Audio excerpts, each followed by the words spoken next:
Our gospel this morning comes from John chapter 10. This will also serve as the basis for today's sermon. Jesus is speaking and he says, "I am the good shepherd.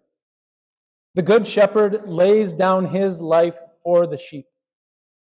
The hired hand is not the shepherd and does not own the sheep. So when he sees the wolf coming, he abandons the sheep and runs away. Then the wolf attacks the flock and scatters it. The man runs away because he is a hired hand and cares nothing for the sheep. I am the good shepherd. I know my sheep, and my sheep know me, just as the Father knows me, and I know the Father. And I lay down my life for the sheep. I have other sheep that are not of this sheep pen. I must bring them also. They too will listen to my voice, and there shall be one flock and one shepherd. The reason my Father loves me is that I lay down my life only to take it up again. No one takes it from me, but I lay it down on my own accord. I have authority to lay it down and authority to take it up again. This command I received from my Father." The Gospel of the Lord. This Sunday in our church calendar, like I said at the start, the fourth Sunday in the season of Easter is typically observed as Good Shepherd Sunday. And so today, on Good Shepherd Sunday, as we consider what it means that Jesus is our Good Shepherd and we are his sheep, we're going to think about three things. We're going to come at it from three angles. We're going to see that we are sheep and what that means about us, what that means for us. We see Jesus tell us that some are hired hands and wolves that are out there in the world. And then Jesus comes to us with these words of comfort and he says, "I am your good shepherd." We see Jesus, our good shepherd. So first, we are sheep and what that means for us. This last week, while I was preparing for my sermon, I did something that I've never done before. I did a Google search for interesting facts about sheep. And I did that because almost every single time I've gone to worship on a Good Shepherd Sunday, anytime I've heard a pastor talk about sheep, and I'm not throwing shade at anyone or anything like that, but anytime I've heard a pastor talk about how we are sheep, I've heard it talked about in a negative kind of way. Talking about how sheep are so stupid, so foolish, so whatever. So I've heard that my whole life, but I've never actually fact-checked if that's true. And so I was curious, is what I've heard about sheep my whole life actually true? And maybe some of you can correct me afterwards. Maybe some of you know more about sheep than I do. But when I did this search for sheep, I learned that sheep are actually kind of amazing in some ways. I learned that sheep, because their eyes are on the sides of their heads, and apparently they have like rectangular, square retinas, they can actually see almost 360 degrees all around them. Other than right behind them, they can see almost everything. Sheep, and I think we know this one, but sheep have the ability to just have one leader, which in some cases it can be a really good thing. It can be a really positive thing. They're not being all pulled in the same direction. I learned that sheep have incredible memories. Apparently, they can remember up to 50 human faces for up to 2 years. There are kind of a lot of qualities of sheep that I was surprised by. Kind of redeeming qualities about sheep. But then I kept looking, kept researching a little bit, and I found out that they do have some pretty glaring weaknesses. Yeah, they can see all around them, but that 360 degrees of vision comes at a cost. Their depth perception is horrible. They can't tell very well the difference between something that's right in front of them and something that's 20 feet away, and so they're easily startled. They get scared super quickly. They have that herd mentality that sometimes can serve them well, but if the leader gets scared, if the leader gets startled, they can run into trouble. Sheep are, on the one hand, kind of impressive, but then on the other hand, they have some pretty glaring weaknesses. We're kind of like sheep, aren't we? And knowing a little bit more about sheep, it makes me appreciate even more what Jesus says when he says that we are his sheep and he's our shepherd. Sheep are amazing. We're amazing. God has crafted us together in this special, unique way. God has given us different gifts and different abilities that set us apart from everything else in this world. We're these incredibly capable, super special, super unique creations that God has made in this world. But we're like sheep in the other sense too, aren't we? We can see a lot that's going on around us, but sometimes that road bump right in front of us, it absolutely terrifies us.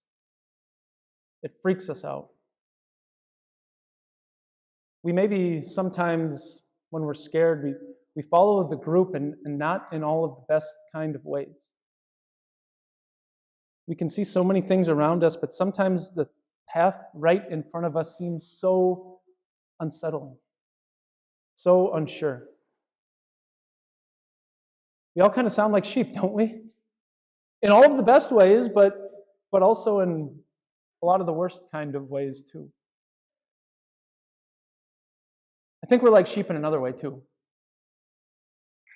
I think we're like sheep because we're incredibly valuable while at the same time being incredibly vulnerable. You think about a sheep, especially back in Jesus' day. You think about the relationship that a shepherd had with his sheep. That sheep was so important to him. He knew how valuable that sheep was.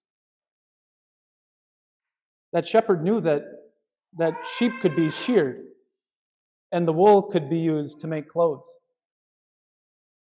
That shepherd knew that sheep could one day be slaughtered and the food could be used to feed his family. A shepherd knew how valuable his sheep was because he knew that some of the sheep that he owned back in Jesus' day would probably get taken to the temple to be offered up as sacrifice for sins. Sheep were incredibly valuable, but they're also vulnerable.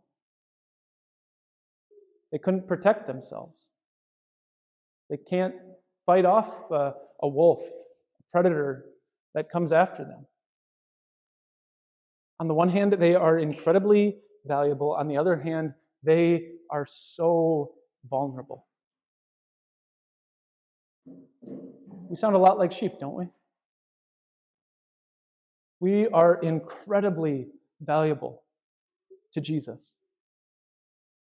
So much so that he comes into this world and lives and dies for us.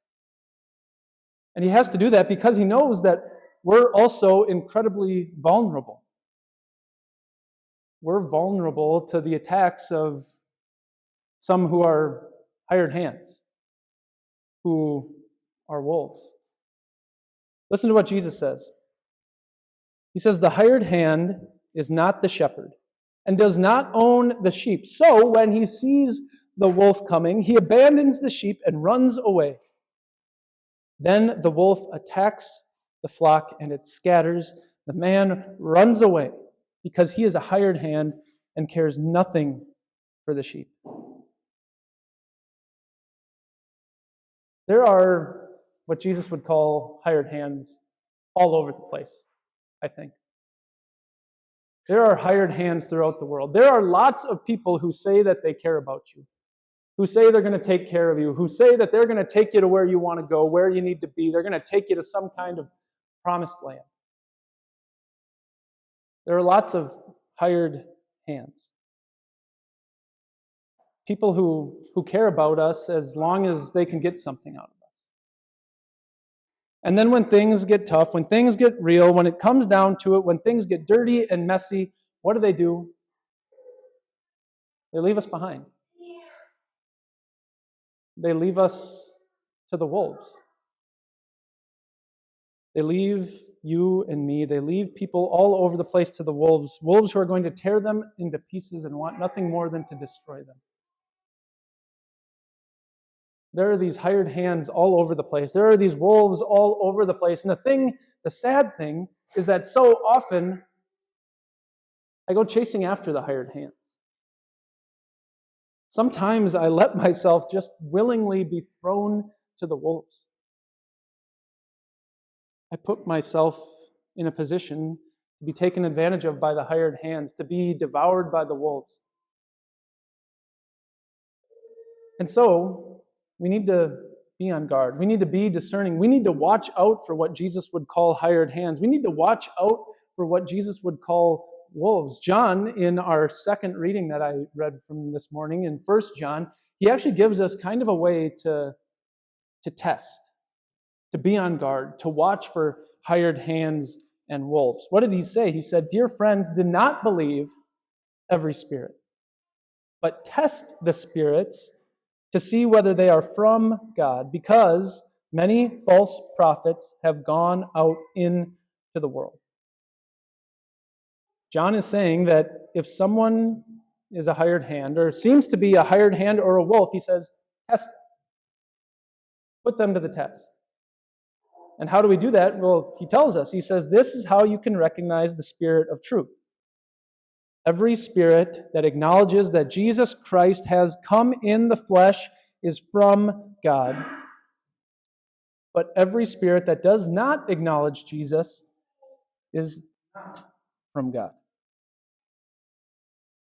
In other words, John is saying that if anyone thinks of Jesus as anything less than the Son of God, who came into this world, who took on flesh, who lived in this world with us, who died and rose again for our salvation, John's saying if they deny who Jesus is, if they point you to something other than Christ and his work for you, don't listen to them. Put them to the test. Ask them, what do you say about Jesus? Who is Jesus? And if it's anything less than that he is the Son of God, your Savior, John says, that's a hired hand. That's a wolf. It's not that John is telling us that we can never listen to people outside of the church. That's not what John is saying. He's not saying that we can't take ideas from the world around us and use them in our lives. He's not saying that we have to totally cut ourselves off from the world outside of us. He's not being elitist, but he is saying to be careful. Be careful, because there are lots of forces in this world that want to lead you astray, that want to tear you down. He is saying that when it comes to the most important things, when it comes to sin and grace, life and salvation, he says, look at what they teach. Look at what they say. Because there are hired hands, there are wolves that would love to lead us astray. Because we're sheep. We're vulnerable. But we're also sheep who are incredibly valuable. Sheep who have a good shepherd. Jesus, our good shepherd.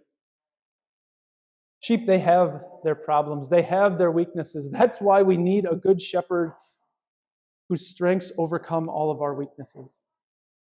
That's why we need a good shepherd who is greater than the world around us, who is greater than those hired hands, greater than the wolves.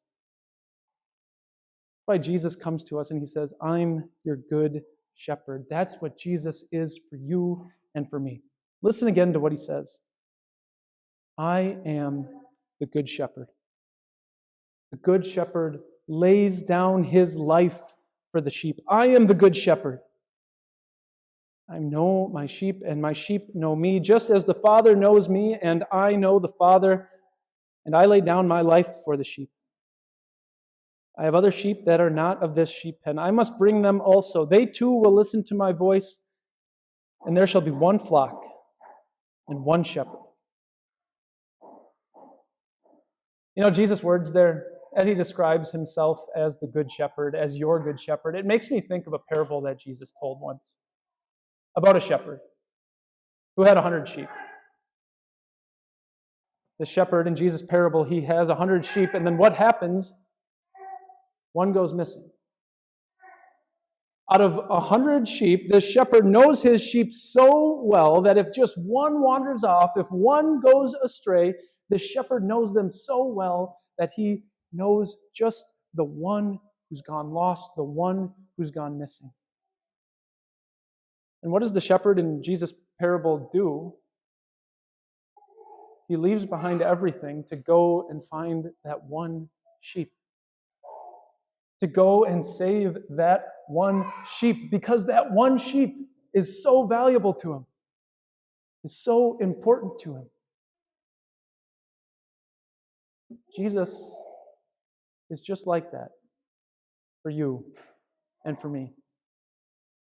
He sees us as so incredibly valuable, so incredibly loved, that he left behind everything to save you, to be your shepherd.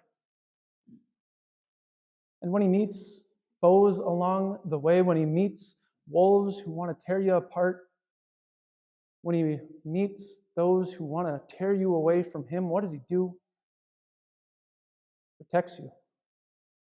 He fights them off. He's willing to die for you. He did die for you. Because the shepherd loves the sheep. He'll always love the sheep. We don't have to rely on ourselves to fight off the hired hands or the wolves. We don't have to try to save ourselves. We don't have to try to chart our own course. No. We have a good shepherd who comes to us, who saves us, who protects us. So we look to our good shepherd.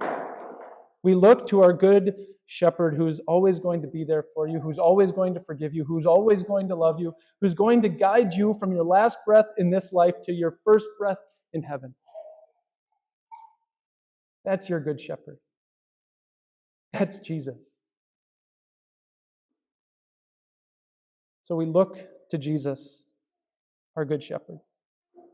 We know that Jesus, our good shepherd, will be with us all the days of our lives.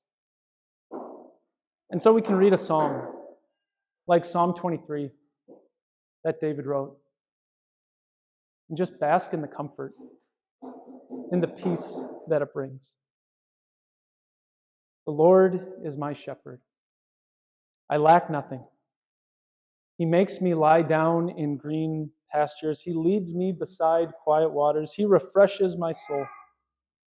He guides me along the right paths for his name's sake. Even though I walk through the darkest valley, I will fear no evil, for you are with me. Your rod and your staff, they comfort me. You prepare a table before me in the presence of my enemies. You anoint my head with oil. My cup overflows. Surely your goodness and your mercy will follow me all the days of my life, and I will dwell in the house of the Lord forever. Amen.